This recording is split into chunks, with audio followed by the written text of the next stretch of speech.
রাজধানীর মোহাম্মদপুরের সেনাবাহিনীর অভিযানে শীর্ষ সন্ত্রাসী ফরিদ আহমেদ বাবু ওরফে এক্সেল বাবু ও তার ৩ সহযোগী গ্রেপ্তার হয়েছেন।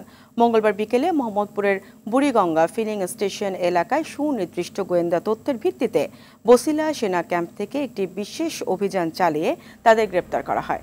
পরে রাতে আইএসপিআর এর এক বিজ্ঞপ্তিতে সব তথ্য জানায়। গ্রেপ্তারদের বিরুদ্ধে রাজধানীর বিভিন্ন থানায় হত্যা, অস্ত্র অপহরণ, চাঁদাবাজি ও ভূমি দখল সহ ১৫টিরও বেশি মামলা রয়েছে। এদিকে মধ্যরাতে রাজধানী পুরান ঢাকার আগাসাদেক রোডের ৫ দোকানে বিশেষ অভিযান চালিয়ে বাংলাদেশ সেনাবাহিনী বিপুল পরিমাণ মাদকদ্রব্য জব্দ করেছে। অভিযানে ১,৯৭৮ বোতল সালসা, একটি মোটরসাইকেল ও ১০ জন মাদক কারবারিকে গ্রেপ্তার করা হয়েছে।